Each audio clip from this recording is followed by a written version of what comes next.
Building wealth is nothing but a game, and as you beat each of the 3 levels, there are only 3, you will build not just wealth, but also a godly legacy to go with it. It is a very straightforward game. So your biggest barrier will actually just be the simple fact that you're unaware of how God designed it. Imagine feeling like you've beat the game just to find out you weren't even playing the right one. That's what we want to avoid. So let's start with level number 1. Level number 1, and I got my notes ready, is the discovery level. And this is the absolute foundation of everything we're going to go through after, and it's a constant process. And I'm saying that to be clear because whether you're rich or poor, just because you have a lot of money doesn't mean you've beat this level. And I'll explain what's going to happen if you just skip this level, because you can. But the way you beat this level is by answering the simple yet very profound question: why did God place you here? Because a lot of the times the problem that we have is always wondering why am I not there? But you don't even know why you're here. If you can't figure out why you're here, if you can't optimize why you're here, why would God place you there? It doesn't make sense. So we need to lay this as a foundation. Again, whether you're rich or poor, whether you live in a mansion or if you live in a shack, if you don't have this as your foundation, even if you're rich, you'll never have fulfillment. And I've heard this saying before, and I think it applies just perfectly to this level. You do not want to be so broke that all you have is money. If all you have is money, the way you live, and this is not what you were created for, the way you will live is paying your bills just to die later. It's not a very good life. And I say that with a very interesting perspective because I work with people, especially with the business that I'm in. I work with everybody from all kinds of incomes. And the interesting thing is that I found that they all have the same problems. One, if they're living paycheck to paycheck, they just lack education. That's a problem. They don't have a direction. But the problem is that even with money, people think money will solve their problems. But even with money, the person making 500 grand a year versus 20 grand a year, both are still stressed about the next paycheck. If you have no vision, if you have no direction, they're both stressed about the next paycheck. It might look differently, but it's the same problem. And the same person, each person has the same problem. They're both scared. They're both looking for the next thing. They're both scared. They don't know what they're doing. They are so broke, all they have is money. And that applies to you whether you are rich or poor. If you skip this level as your foundation, you might have money, but you'll never have fulfillment. And what you need is clarity. Okay, so I'm going to read you something. That's what you were not created for. You were not created to pay your bills and just die. That's not what you were created for. Let me tell you what you were created for.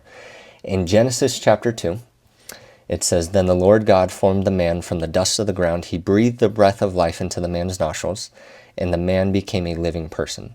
Then the Lord God planted a garden in Eden in the east, and there he placed the man he had made. The Lord God placed the man in the Garden of Eden to tend and watch over it. But the Lord God warned him, 'You may freely eat the fruit of every tree in the garden, except for one,'" right? And from this passage alone, we can see what we were created for. We were created to be productive. We were created to be intentional, and we were created to be free. And the productive and the intentional part, I feel like that's pretty clear. God didn't place Adam in the spa to relax. He could have, right? But he placed him in a garden to work. His work is what gave him purpose. It gave him direction. It gave him something to do daily. It was very intentional. But what about free? Because the very last part of that passage is you can eat from everything except for this one. God did give him a limit. But why is that? How does that make him free? Doesn't that just mean the opposite? He wasn't free to do whatever he wanted? And I'll explain why I'm telling you this. But without the option to choose otherwise, Adam was never free.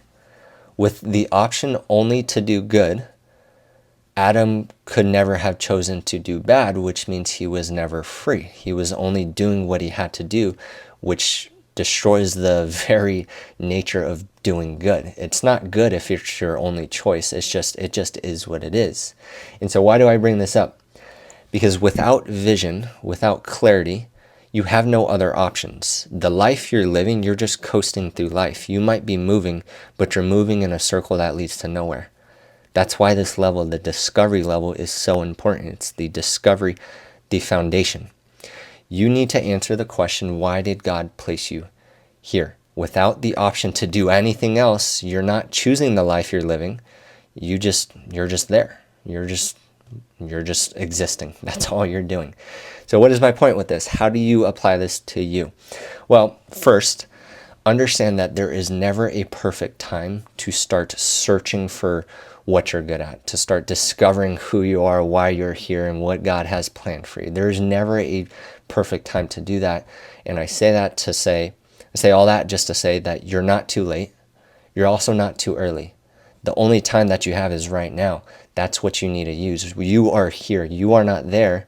You're here. Your past doesn't define you, but neither does your future. You're not even there yet. You need to understand why you are here. And second, I'm a very firm believer and I'm backed by scripture. I'll read it to you. Actually, I got it off the noggin. Every single one of you, you have received an amazing gift directly from God. In 1 Peter chapter 4, it says, each of you have received a gift from his great variety of spiritual gifts. Use them well to serve one another. These gifts that you have, even if it seems like it's a small gift, like it's not special, it's not unique, whatever it is that God gave you, he gave it to you for a reason. And until you figure out what they are and understand them, what you're using them for, you'll never have fulfillment, even if you make money. You'll never have that fulfillment. You'll never have a direction. You will always feel like something's missing because you're not living up to your fullest potential. And as you hit each new level, it will require a new and better version of you. So this is a constant evolving process. And this will take a lot of self-reflection, a lot of prayer. And sometimes it's even helpful to ask a friend or a family member, hey, what do you see in me that you think I'm naturally good at? What are my natural tendencies? Those are questions you could ask yourself or ask other people, because sometimes it is helpful to understand what they see, because they might see things that you don't, right? Or it's such a simple gift that you overlook it even though they see it.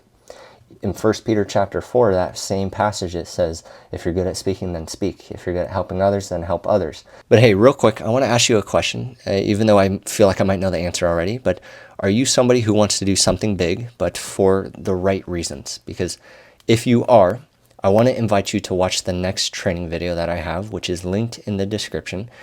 Because one, it's free, but two, this video is designed to help you identify and clarify your values of why we do things and why we should do them.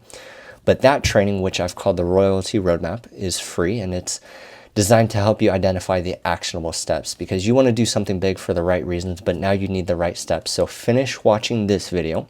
Once you're done, go watch that video. It's linked in the description, and it's the same practices and principles we teach people making 50 grand a year, as well as people making several $1,000,000 a year. Because just like in this video, the principles there, they're universal. They don't change with time or income, and I really think you're going to enjoy it. So finish this video up. I'll let you get to it, but watch that one next. And I'm going to tell you a story, which is about King Solomon. But the second level is the next part of that passage, the same passage, 1 Peter chapter 4. But the second level is the provision level. And this level is where the way you beat this level is by understanding how to take care of you. And you'll see why I'm transitioning that quickly. But let me tell you the story of Solomon. And I know you've heard it before, but I'm going to point out some things that you might not have, maybe you didn't notice, or it wasn't pointed out before to you. Whoever, I don't know if you read it or whatever, you just skipped over it. But we all know this part of Solomon's story where God appeared to him in his dream and said, tell me what you want and I will give it to you. What we know is that Solomon asked for wisdom, right? What we skip over too often is the fact that Solomon didn't have to hesitate to tell him what he needed, where he lacked, where he was not good. And I say that because, one, that's the foundation, that's the discovery level. But two, if we asked 9 out of 10 people who watch this video, and I asked you, what is it that you need? Now, forget about me. What if God appeared to you in your dream and said, ask me for anything and I'll give it to you? Most of us would be like, wait, hold on, I didn't think you were going to ask me that. Wait, hold on, let me think. What can I tell you tomorrow? Right? We're unaware. That's why the foundation level is so important. But let me move past that. We can't skip over that part. But what Solomon did is he asked for wisdom, but he asked it in a very specific way that I don't think most people actually read for themselves. He asked, give me the ability to know right from wrong, how to discern right from wrong. Yes, that's the wisdom. But he said, give me the ability to know right from wrong. It's a very simple gift. It's a very simple gift. But Solomon used this. There was always a purpose behind it. Solomon said, let me understand how to know right from wrong to take care of your people. He knew what he was not good at, and he said, you've put me in charge of your great people, but I feel like a child. Help me understand what is right and what is wrong. And with this wisdom, so that Solomon even went through that discovery level. With this wisdom, he moved into level number 2, provision. Solomon used this wisdom to take care of himself first so that he could take care of his people. Solomon was the greatest businessman to ever exist. With this wisdom God gave him, he produced lots and lots of money. He took care of himself so he could take care of his people. Yes, a lot of that wisdom was just very basic and it didn't produce an income from it. But in 1 Kings chapter 10, that whole chapter is literally just telling us how rich Solomon was and how he produced that wealth. He produced that wealth for himself and his kingdom by using the wisdom God gave him. And this is important. Don't skip over this because a lot of people feel weird. Well, it's a gift from God. I can't go and make money from it. Well, yeah, obviously if you're using it in weird, unethical ways, it's probably not a good idea. But don't you think that maybe God gave you those gifts to be able to take care of yourself, right? Maybe he wants you to take care of yourself. Maybe the God who loves you wants to see you do well. Imagine that. Solomon, in 1 Kings chapter 10, just to give you an example, the Queen of Sheba came into Solomon's place, and Solomon was so good at what he did because of the wisdom from God. He was essentially a consultant for other kings and queens, for other royalty. Queen of Sheba came in for pretty much a consulting session and was so impressed by the wisdom he gave her, which was from God, which he made it clear. This is what it says. Then she gave the king a gift of 9,000 pounds of gold, great quantities of spices and precious jewels. Never again were so many spices brought in as those the Queen of Sheba gave to King Solomon. It is not weird to use the gifts God gave you. We just established that in the discovery level. He gave you a gift. He wants you to use it. You need to understand what they are in order to use it, which is why that comes first. But this level is about understanding how to use them, optimize them to take care of you. So what is the point with this? What is the point with this? God gave Solomon the gift of wisdom, and he used that wisdom to provide. That's what it means, provision, to provide. He used it to provide. Why is that so important? Because a lot of people, they get it twisted. They get it twisted. They think they're going to start a Christian business, and that means that they have to put Bible verses on a pillow, and that's Christian, right? But then they sell the pillow for like $40, right? How's that better? It's not. You do not have to plaster a Bible verse on everything for it to be a Christian business. Your Christian business can be the simple way that you serve your clients. But really what it comes down to is how you use your gifts. And actually more of the question is if you're using your gifts. Because like we talked about in that first level, just because you are rich, you found a way to provide for yourself. If you're not using the gifts, you'll always feel like something's missing. You'll always feel like there's no fulfillment in what you're doing. And I meet a lot of those people. I meet with a lot of people who are making tons and tons of money that other people refuse to reach out to because they think, oh, he's good, he's making money. I find those are the best people to talk to because they have a track record of success, but they're missing something. They feel like they're missing something, and really what it is this. They are not using the gifts God gave them, and so yes, you will always feel like you're missing something. Solomon took care of himself so that he could take care of his people. If you are good at speaking, then speak. If you're good at helping others, then do it with all the strength and energy that God provides. That's what he wants you to do. That's why he gave you the gift. This is what gives your direction now a purpose. And where a lot of people get tripped up, where a lot of people fall is they limit themselves to an industry. But let's be very clear. God's gifts are not limited to an industry. If you are good at speaking, that does not mean you need to be a speaker. It doesn't even mean you need to be a pastor. And what is my point? Your gifts that God has given you does not limit you to an industry or to one specific calling. There are a million ways to help people. There's a million ways to help people. You can do it differently from the next person. God has called you for a specific purpose. Whoa, speaking it's late. He's called you for a specific purpose, but just because your gift is to help others does not mean you need to be a nurse. It doesn't mean you need to be a teacher. It could be those things, don't get me wrong, but God is not limited to an industry. Most of the people that I work with, this was their problem. They went into an industry because for whatever reason, somebody told them either that's how you reach the American dream, or maybe they thought, well, I have to do it because God created me to help people. But they fail to realize there's other ways to help people. And so most of the people I work with, most of them are like nurses and teachers and pastors actually.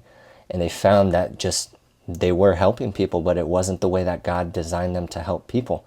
Other people have that calling. There's nothing wrong with that. But this is clear, you have a specific calling. You need to understand what that is and understand how to maximize it. Put your gifts into practice. When you do this, let me give you one more example and then I'll move on to the next level. But if your gift is truly speaking, and I keep going back to that because it's in the passage, if you're good at speaking, then speak. But if your gift is speaking, that doesn't even mean you need to be a pastor. It doesn't mean you need to be a speaker. Maybe you're at a corporate job that you don't really like that much. You want to find fulfillment, and though volunteer to lead some meetings. Be a leader. Speak. That's how simple it is. Use your gifts. Use them to provide for you. Because guess what? The next level number 3, you cannot take care of other people until you can take care of yourself.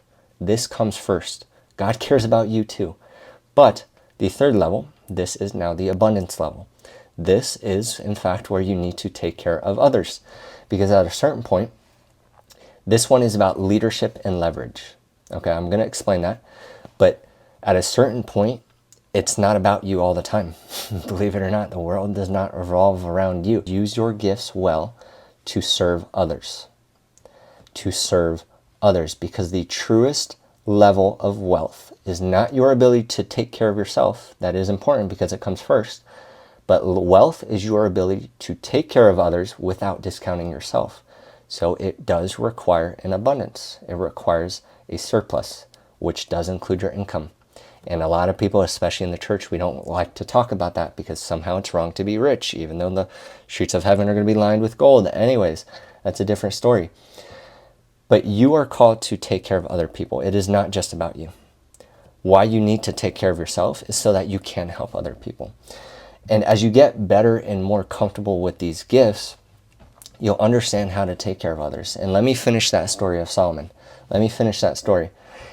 Solomon always had a purpose for that wealth. And the time in his life where he started going down a little bit, where we all know he had all those wives, right?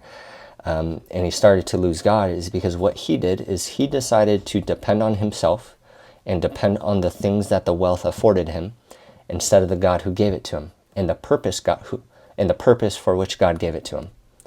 God gave it to him, gave him that wisdom, gave him that wealth to take care of God's people, and he stopped doing that.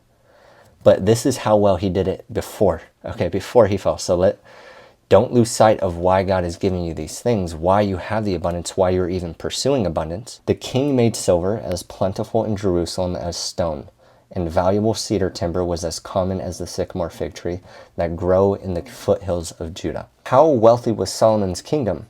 If I went outside right now, picked up a rock, that was their equivalent of picking up precious metal. They were picking up silver as if it was just common stone. That's how good Solomon was. This was the abundance. He brought in all these spices, all this gold, never again were this amount of spices seen as the Queen of Sheba gifted them. He did not hoard all of that to himself. Yes, he used it to take care of God's kingdom. There was always a purpose behind it. But let me tell you a story about leverage in leadership, because this is what it boils down to. How do we actually do it? It requires you to think differently. It really does. It requires you to think differently because you cannot be the only person. So that means you need to be able to lead others. To lead others, it requires a different way of thinking. It's about leadership and leverage. Let me read you another story. This one's really interesting. It's in Exodus chapter 18, and to give you some backstory, this is about Moses and his father-in-law. And Moses is doing a great job of leading, again, God's people. But he starts to struggle a little bit, and when his father-in-law comes to visit him, which I think is kind of funny, that this was even happening back in the biblical times, but his father-in-law comes to visit him and immediately notices things that Moses needs to fix. And so let me just read it to you. When Moses' father-in-law saw all that Moses was doing for the people, he asked him, "What are you really trying to accomplish here? Why are you trying to do everything? Why are you trying to do all of this alone while everyone stands around you from morning till evening?" Moses replied, and this was probably most of his ego, Moses replied, "Because the people come to me to get a ruling from God. When a dispute arises, they come to me." And so it does, it does sound like it was ego. They come to me. It takes a certain humility to be able to delegate, but it also takes leadership. So leadership and leverage. This is what his father-in-law said. "This is not good. You're going to wear yourself out, and the people too. This job is too heavy a burden for you to handle all by yourself. Instead, teach them God's decrees, give them his instructions, show them how to conduct their lives. But select from all the people some capable, honest men who fear God and hate bribes. Appoint them as leaders over groups of 1,150 and 10. So essentially, his father-in-law is telling him, build other leaders. You are the leader, which means it's your job to build up other leaders. You need a system. They cannot, an entire kingdom cannot come to you and you alone. They need a system. Because if it's all just Moses helping everybody, nope, very few people are going to get helped. Moses only has a certain amount of hours in a day, just like everybody else. So build up other people who are also capable. That's what he's telling him. And pretty much what it says, if you follow this advice, and if God commands you to do so, then you will be able to endure the pressures, and all these people will go home in peace. And it goes on to tell us that this is exactly what Moses does. He builds up a group of other capable leaders to help with the common disputes so that he can just handle the major ones. And it says everybody else is better for it. It's about leadership and leverage. In order to take care of other people, you need to do it properly. You need to be able to build them up and build systems that run with or without you. And in this day and age, that we see that through business. Solomon was very good at this. Moses sounds like had to learn it, but he was very good at it once he learned it. And it says everybody else was better for it. In order to produce abundance, it cannot always be about you, and it cannot always be dependent on you. That is the problem. And so some practical steps for some leverage. The only way to do this is to leverage other people's time and or their money. And that might sound bad, and it's not in an exploitative way. What we do is we build business. Yes, we go directly to people and we get referrals. Why? Because it takes a lot of time to build trust with people. That is time I don't have. I spent years with some of my friends to build, and we have that trust. It didn't take that many years to build that trust, but we have that much trust because we've spent that much time. I don't have that time to build trust with every single person that I come across, and so we build it through referrals. So some practical steps: leverage other people's time. If you get the referral, essentially what you're doing is you're borrowing that person's time. That is time they spent with that person to build that trust, and they've transferred the trust to you. So yes, it's very practical, maybe too specific for this video, but that's how we do it. It's a very practical way to do it. And there are other ways to do that. Social media. I'm trying to be good at social media. I'm better on I'm building up my YouTube. But even if only 50 people watch this video, however long this video is, I'm saying this one message, one time, to many different people. Leverage, time. You don't have 1,000,000 hours in a day. The only way to do that is to either leverage other people's times, create systems, or their money. This is not a suggestion, but when you get a loan, you're leveraging other people's time or other people's money that you don't have, or money that you don't want to spend because you just want to leverage somebody else's. It's smart. That's how you build wealth. And so as abstract maybe as these examples were from the Bible, like how do I apply that today? Those were some very, very practical steps. Again, maybe too specific, but again, I want to invite you to watch the video below. Watch the training. I've called it the Royalty Roadmap. It will help you identify actionable steps. And it's been used by people making 50 grand a year to also making millions. But now what you're doing is you're combining efforts. You're not exploiting people, you're combining efforts. Now you're being a leader. You're taking your team, your people, and you're combining efforts for a better purpose, for a greater purpose, something that you alone cannot do on your own. And that's the whole purpose. Solomon's life didn't end so well. Because of this, he began to depend on himself and just things that he had. That's not a good life. And so if you do it like this, if you discover what you're good at, why are you here, what those gifts are, start to use them for yourself, and then start to use them for other people, which takes a different way of thinking, you will have wealth. You will have wealth, but not only that, you will also have a godly legacy to go with it.